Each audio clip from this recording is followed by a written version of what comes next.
Olá, bom dia, boa tarde, boa noite para todas as pessoas que acessarem em algum momento esse conteúdo, de qualquer lugar e a qualquer hora.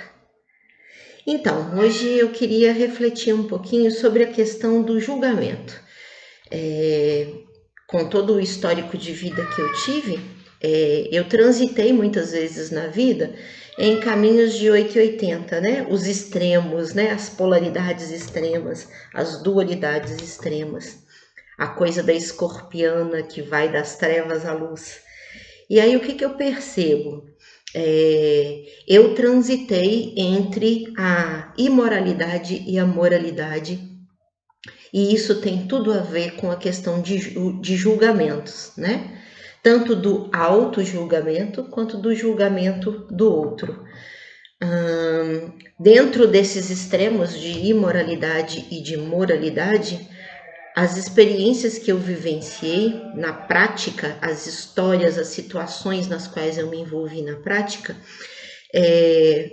transitaram por esses dois extremos, no sentido de que eu fiz coisas que eu me auto-julguei, me auto-condenei, me auto-executei, me auto-puni. E depois de passar por esse processo das auto-punições, dos auto-julgamentos, eu fui para o outro extremo, o extremo de cortar definitivamente toda e qualquer experiência que me expusesse a esse lugar de auto-julgamento, onde eu me condenasse sem nenhuma chance de absolvição. E aí, desse lugar de alguém que não fazia definitivamente nada que pudesse ser auto-julgado como imoral, eu entrei num nível de moralismo que eu achava que eu tinha então conseguido ser melhor que todo mundo. E aí, desse lugar da arrogância, da vaidade, do orgulho, da ilusão de ser melhor do que todo mundo, eu ficava apontando o dedão e julgando todo mundo, e condenando todo mundo, e executando todo mundo. E aí, tendo vivido nesses dois extremos, transitado entre esses dois extremos, hoje eu consigo perceber que a história do julgar e do não julgar, que muitas religiões falam, muitas escolas filosóficas, espirituais, iniciáticas e esotéricas falam, passa por um caminho não de justificar, mas de compreender e de considerar infinitas possibilidades e probabilidades para um determinado fato e para as motivações e as intenções de quem participa desse fato. E aí o que eu percebo? Já tem mais ou menos uns 6 anos que eu não vejo mais televisão na minha casa, na minha rotina de vida.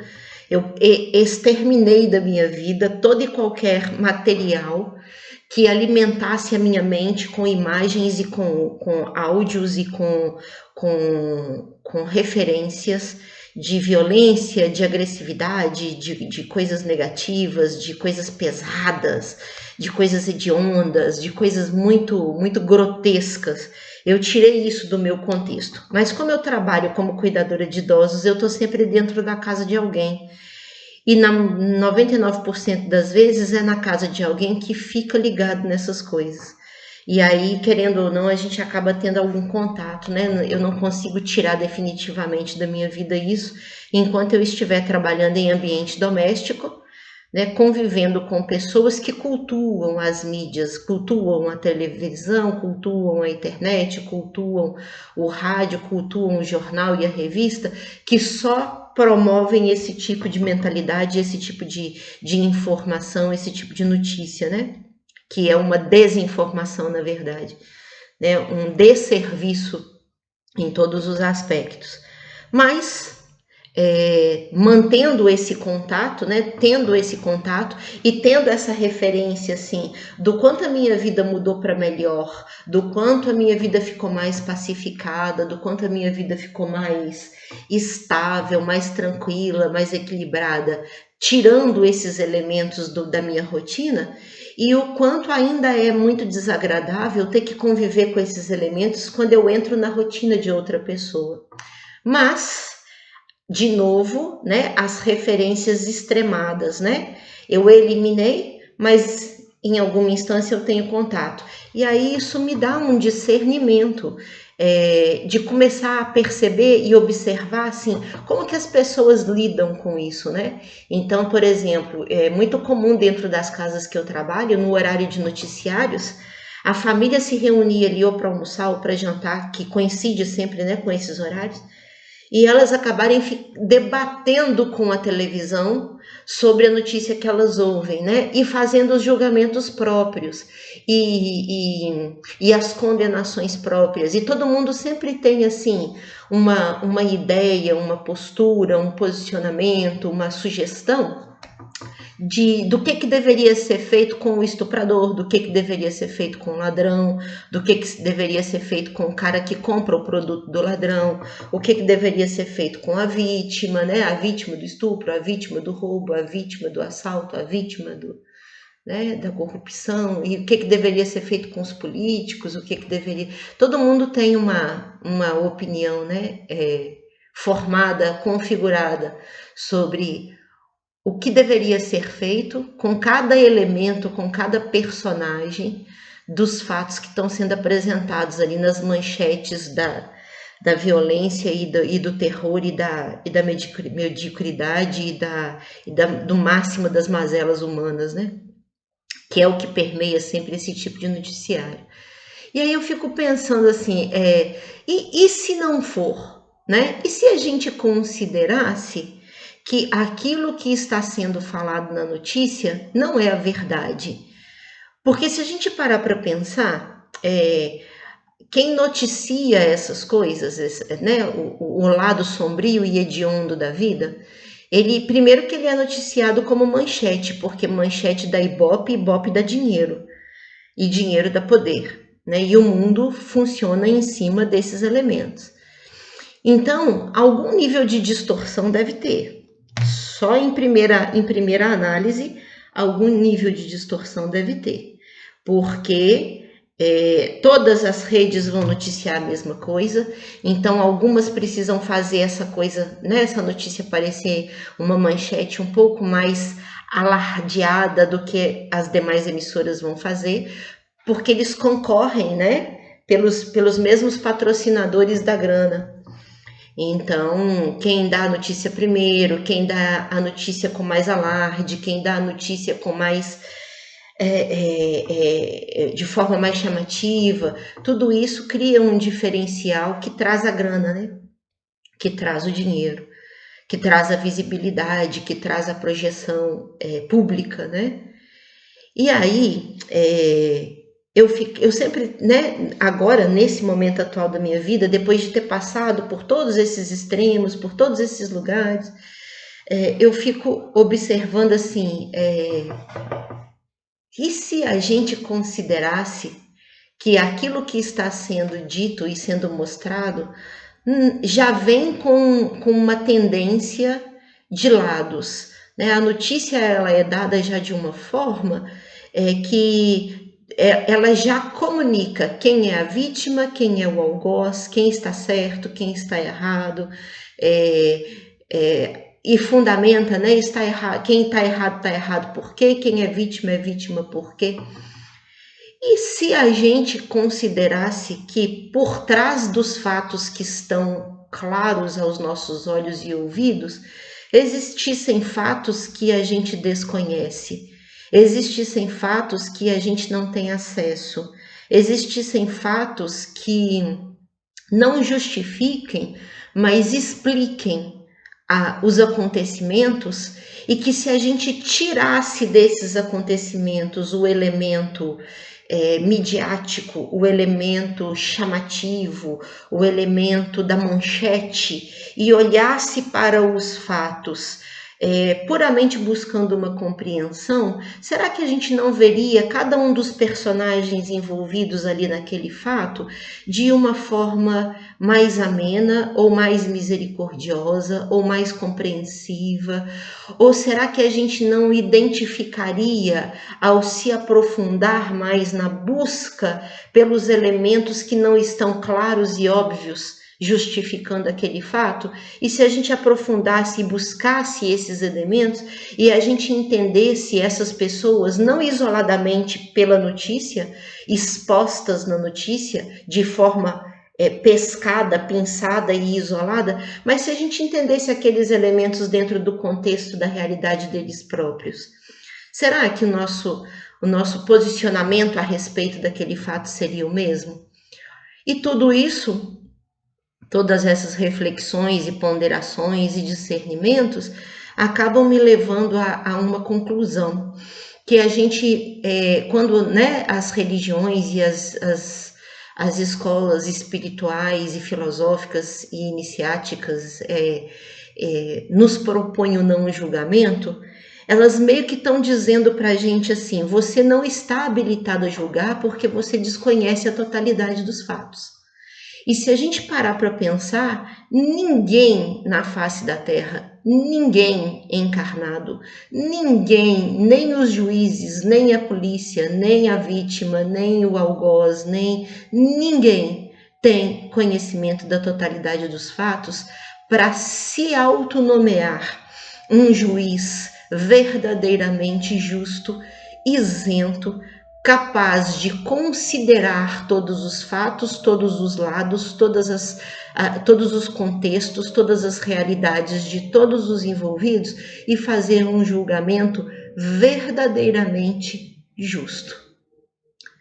E aí, quando a gente olha por esse ângulo, fica muito claro o quanto a gente está sendo leviano quando a gente se posiciona na vida em relação a qualquer fato como um julgador, como um juiz.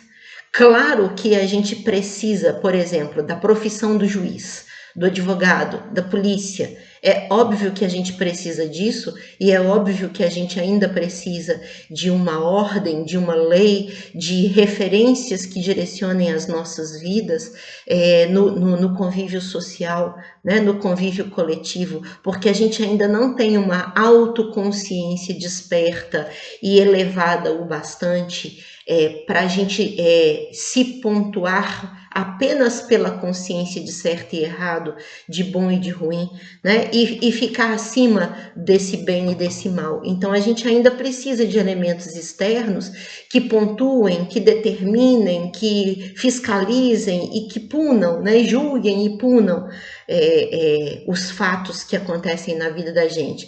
Então, profissionalmente falando, a gente ainda não consegue abrir mão disso. Mas humanamente falando, espiritualmente falando, consciencialmente falando, a gente já tem alguma condição de discernir e de ponderar e de pontuar sobre esses fatos com uma mão não tão dura, com um olhar não tão olho por olho, dente por dente, A gente já consegue, ou já deveria conseguir, por mais hediondo, por mais pavoroso que seja o fato e a ação da pessoa nesse fato, e por mais cruel que a situação pareça, do ponto de vista da vítima, a gente já tem alguma condição de olhar para esses fatos e fazer um mínimo discernimento assim, até que ponto, em alguma instância, essa vítima favoreceu de alguma forma para que esse crime acontecesse. Porque algumas vezes a gente vê situações em que o crime poderia ser evitado, porque ele já vinha sendo sinalizado há um certo tempo, e ninguém fazia nada, as pessoas envolvidas não se posicionavam a respeito de estancar aquele sangramento, de botar um fim naquela relação nociva, porque quando a gente está envolvido em histórias que terminam em crime, elas têm um precedente, elas têm uma história que antecede o crime, que sinalizam, que apontam para a realidade de que em algum momento os fatos vão culminar naquele crime. E quantas vezes a gente pensa assim, gente, por que essa pessoa não saiu dessa relação? Por que essa pessoa não tomou uma atitude? Por que essa pessoa não denunciou? Por que essa pessoa aceitou todo o histórico que levou a ela, né, até esse lugar? E a gente não encontra resposta. A gente não consegue entender por que uma mulher que é assassinada, que viveu 20 anos, 10 anos, 15 anos, 5 anos apanhando do cara que assassinou ela, por que ela não saiu dessa relação e por que ela ficou lá e deixou a coisa chegar ao ponto dela ser assassinada por esse cara? Por que uma mãe, sabendo, né, que está dentro da mesma casa com um companheiro, um parceiro que é violento, e ela tem filhos, ela tem crianças dentro de casa, e ela não consegue deduzir se ele é violento comigo, ele pode estar sendo violento com os meus filhos? E a gente fica se perguntando por que essa pessoa, sabendo do contexto de violência que envolve essa relação, não protege a si mesma e os seus filhos e não sai dessa história antes que ela termine num estupro, num assassinato, num crime qualquer. E aí, quando a gente olha assim, né, nessa primeira superfície, nessa primeira instância dos fatos, a gente não consegue entender, né? Eu lembro que eu fiz terapia uma vez com uma psicóloga que ela estava atendendo uma mulher que matou o marido. E essa mulher matou o marido num contexto assim. Ela era psicóloga de presidiárias. Essa mulher estava presa pelo crime de assassinar o marido a facadas. E ela comentou comigo uma vez que, dentro do atendimento que ela fazia com essa mulher, uma vez essa mulher disse para ela assim: eu apanhei por 15 anos desse homem. E nesse dia, alguma coisa dentro de mim me fez reagir de uma forma que antes eu não reagia, porque eu apanhava passivamente. E de repente, naquele dia, é como se fosse a última gota d'água. Naquele dia eu não estava mais disposta a ser passiva. E quando ele veio e me bateu, e eu visualizei numa fração de segundos uma faca na minha reta, eu não pensei duas vezes em pegar essa faca e matá-lo. E eu fui para cima dele, eu esfaqueei ele, sei lá, um sem número de vezes. E quando eu terminei de esfaqueá-lo, que ele estava deitado, morto, eu ainda via, eu ainda enxergava ele levantando e vindo me bater. O cara estava morto, mas ela ainda olhava para ele com o temor de que ele ainda pudesse, mesmo depois de morto, mesmo depois dela ter matado ele, levantar dali do chão e vir bater nela. E aí a gente fica pensando assim, né? A que ponto chegou o estado psíquico, o estado psicológico dessa pessoa para ela achar que um agressor morto ainda pode agredi-la? E isso era uma verdade para ela, isso não era uma fantasia, um distúrbio mental, a mulher não era louca. Mas ela foi tão dominada pelo contexto do medo, ela foi tão dominada pela exposição de anos a uma agressão, a uma violência extrema, que na cabeça dela, até depois de morto, ele continuava sendo o seu agressor. E aí, quando a gente não tem conhecimento, né, desses elementos, eu só sei dessa história por essa ótica, porque a minha psicóloga na época comentou sobre isso comigo. Mas se ela não tivesse comentado, eu só conheceria os fatos. Uma mulher que apanhou durante 10, 15 anos do marido, um belo dia resolveu pegar uma faca, matar ele e se vingar de todo o tempo que ela sofreu agressão.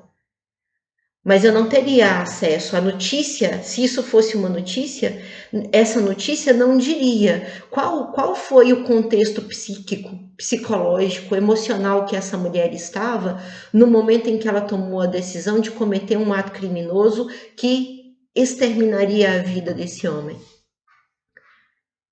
E como ela entendia, né, o crime que ela cometeu, como ela entendia o fato que ela causou. A gente não tem acesso a essas informações na manchete da revista, do jornal, da internet, né, da televisão, do noticiário. Então, a gente não tem conhecimento da totalidade dos fatos. E isso por si só faz de nós péssimos julgadores. Então, a minha reflexão de hoje é essa. Eu vou encerrando por aqui, propondo que todos nós façamos um exame interno nas nossas posturas de julgar as coisas e de condenar as coisas e as pessoas e de executar as coisas e as pessoas, sabendo que nós estamos julgando, condenando e executando sem termos a totalidade do conhecimento dos fatos. Que a gente tenha a habilidade daqui para frente de discernir que sem o conhecimento da totalidade dos fatos, nós não temos nenhuma condição, nenhuma qualificação, nenhuma habilitação, nenhuma capacidade em nenhuma instância de julgar nada do que a gente está vendo, nada do que a gente está ouvindo, nada do que está chegando ao nosso limitado conhecimento. E isso por si só faz com que a gente repense se a gente deveria ser tão julgador quanto a gente é, tão condenador quanto a gente é, tão executor quanto a gente é dos fatos da vida. E que discernindo e refletindo sobre isso, a gente comece a ser menos condenadores, menos julgadores, menos executores de nós mesmos e dos outros e dos fatos da vida. É isso. Beijinho no coração para todo mundo e até a próxima.